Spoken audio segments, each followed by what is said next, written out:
And we are back with another video, and today, well folks, we're going to talk about something serious, something where I feel like I need to express this opinion with you all because I am concerned that some of you are way overextending yourself, letting the FOMO get a hold of you, making you make some very dangerous and very long-term bad decisions for some short-term gratification, coming from the king of short-term gratification, the king of making this bad decision. Motherfucker. All right, I'm okay. The king of making bad decisions in buying so many cars and selling them so fast, and sometimes losing money, most of the time making money. But I worry that some of you are making some really, really rough decisions on the cars you want to buy. There's the beautiful Swinger. And buying a Hellcat when maybe you just shouldn't do that. And having owned 8 of these cars, 2 Hellcat Red Eyes, what was it, 5 Scat Packs and 1 RT, I will tell you, I think I know what you should be buying, and I want to share the 5 reasons why I think you might want to forgo a Hellcat and just slow your roll a little bit, especially in this economy where there's so much uncertainty. And some of you young folks out there, and when I say young, I mean between 20 and 50, I just want to help you make some good decisions and share with you just my opinions on why you probably shouldn't buy a Hellcat right now. It probably doesn't make a lot of sense, but if you want to, go for it. Let's jump in, we'll talk about it in a little bit more depth. Fuck my knee, motherfucker. Unbelievable. Unbelievable. Roll on, Brad.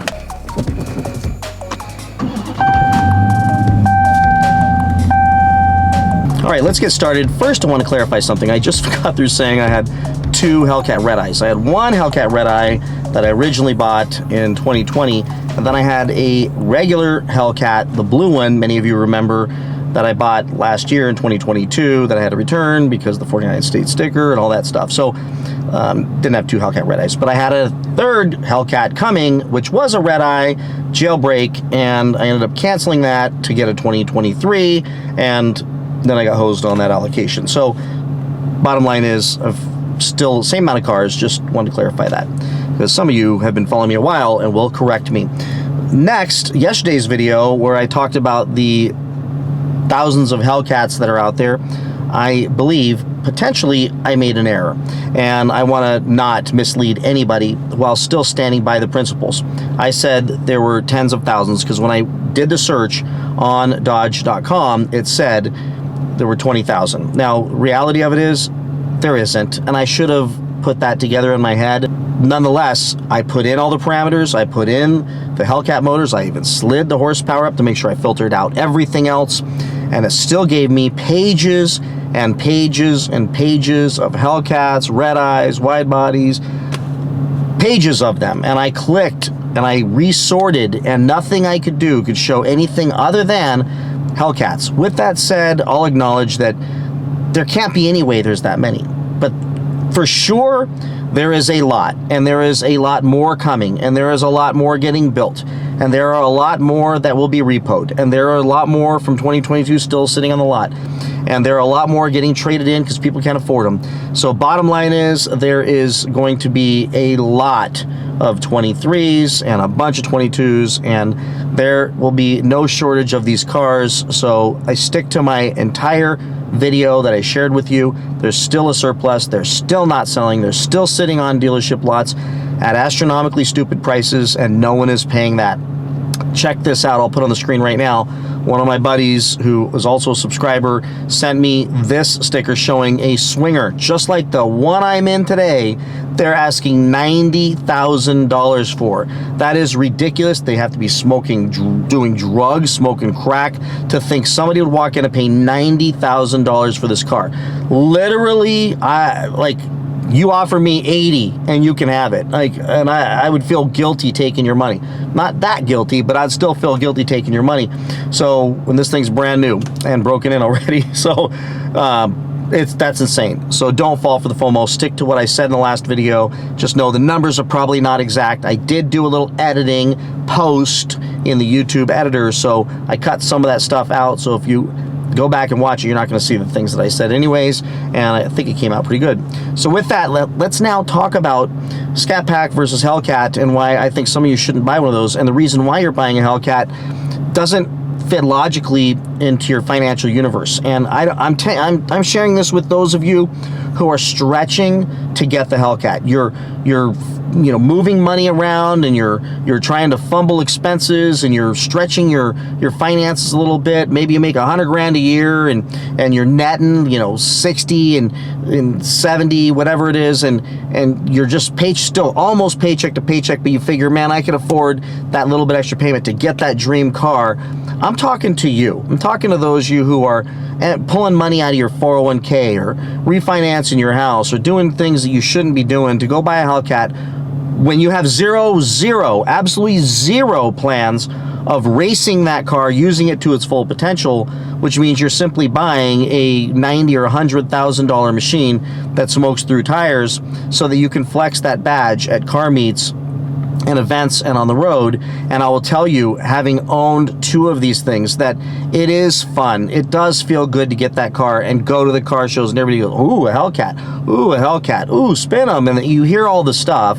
People challenge you at stoplights, give you the thumbs up. I mean, all that feels good. I get it. Those endorphins are addicting. But after all that wears off, and you're 2-3 months down the road, and you're choking down a $1,600, $1,700, $1,800 plus car payment on that car, and you don't have the $25,000, $30,000 you put down, or $10,000 you put down, or whatever you covered on the markup, or even if you got it at MSRP, you put something down, that money's gone, and now the market's flooded with these cars, and cars are being returned and repoed, and prices start to depress, interest rates continue to stay high, and now your car is depreciated well below what you paid for it, and your down payment is evaporated, and now you're stuck with this big car payment. You cannot get out of that car, and now it's not as exciting anymore. As a matter of fact, when you get in it every day, you're pissed because you've got this huge payment, and every time it rolls around, you're like, why did I do this to myself? And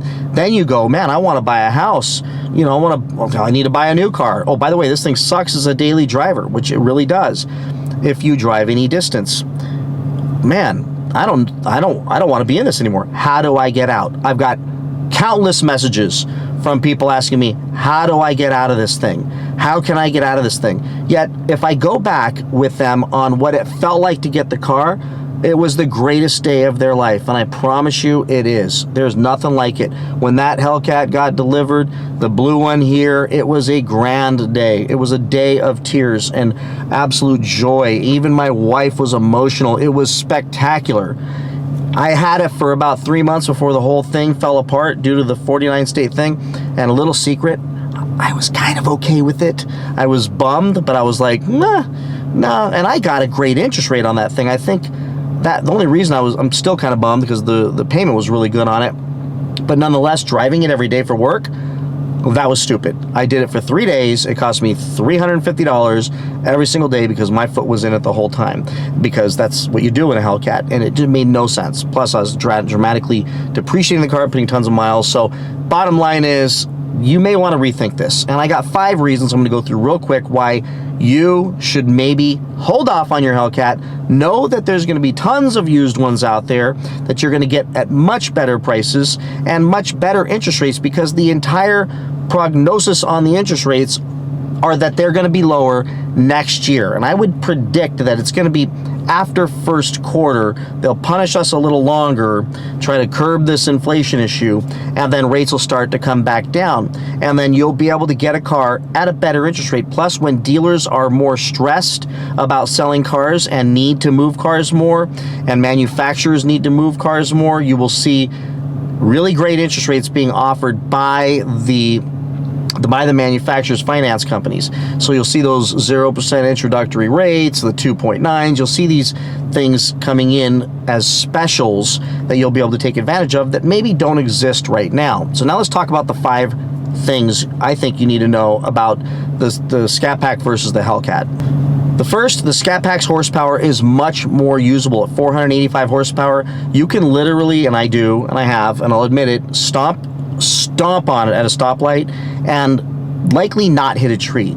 You can keep going straight, throttle that thing just right, smoke those tires for, I don't know, 50 feet. It is awesome. And in the manual, I'm ripping gears and smoking the tires in each gear through the third gear, and it is glorious with 485 horsepower. You chop the mufflers off, you got something that sounds like a freaking NASCAR. I don't know what more you need when it comes to horsepower, since this is much more usable. With my Hellcats, I will tell you, they were fun, they were cool, but they were terrifying. In the rain, terrifying. You gotta respect the car. You gotta know how to drive the car. You can never take the car for granted. You can never become complacent with the car, because just a simple, oh, let me jump on it real quick on the freeway to show off these girls next to me, and you're facing the other direction. It is insane when you start talking about 807 horsepower in one of these cars, with the tires that come on them are fairly useless. Now, yes, everybody's going to say, but Brad, they need to get the Mickey Thompsons. Absent being on a prepped track, you're spinning. I don't care what you put on this thing. Drag radials, you're still going to spin like crazy. There's nothing you could do about it. So it's basically a spinning machine. So unless you have a desire to go do street takeovers or very dangerous, crazy things, or roll racing, which still you're going to spin like crazy, the Scat Pack's going to do everything you want it to do, be plenty fast, feel great to drive. I mean, look, as a daily, this thing does the job for me. But with the Hellcat, I was spinning nonstop. The next one is the gas mileage. They're both horrible on gas mileage. You're only going to get maybe 2 or 3 more miles per gallon in the Scat Pack. But let me tell you something. The difference between driving a Hellcat and a Scat Pack emotionally is significant. Meaning, when I was in my Hellcat, I wanted to hear that supercharger whine. So every time I took off from a light, my foot went in it. Every time somebody got alongside me with their windows down, yeah, man, it was cool to stomp on that thing. I found myself enjoying the hell out of that car and getting 8 miles to the gallon. I was dying those 3 days I drove it to all of my offices. It was ridiculous. Now, if you have tremendous willpower, where you can literally drive it like a grandma, and be very careful, throw it in eco mode, and pay close attention, you could get pretty damn good gas mileage out of it.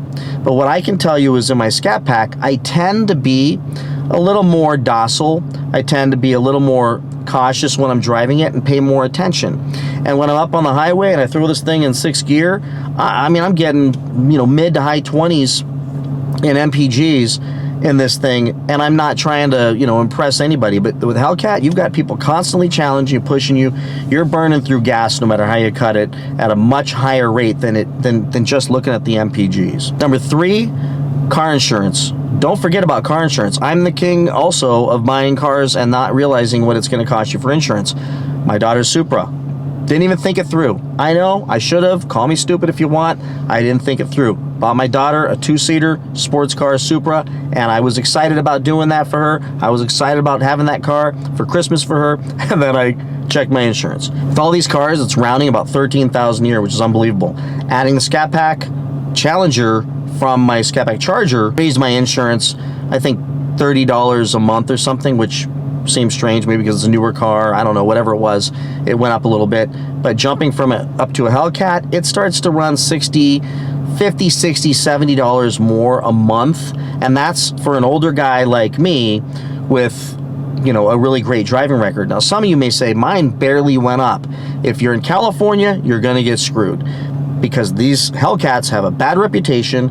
They immediately assume, why do you need 797 or 807 or 717 horsepower to drive to work every single day? So they assume you're going to do something stupid. Plus, these cars are stolen like crazy, and the Hellcats are very sought after.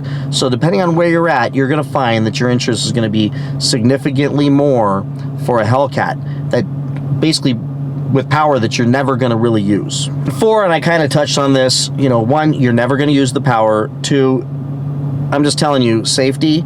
The Scat Pack you can kill yourself in it. You can kill yourself all day long. You can do something stupid. You can take a tree out. You can definitely get yourself in a lot of trouble. But with a Hellcat, it's not even you being involved. The car will just turn on you. The car will just take you out.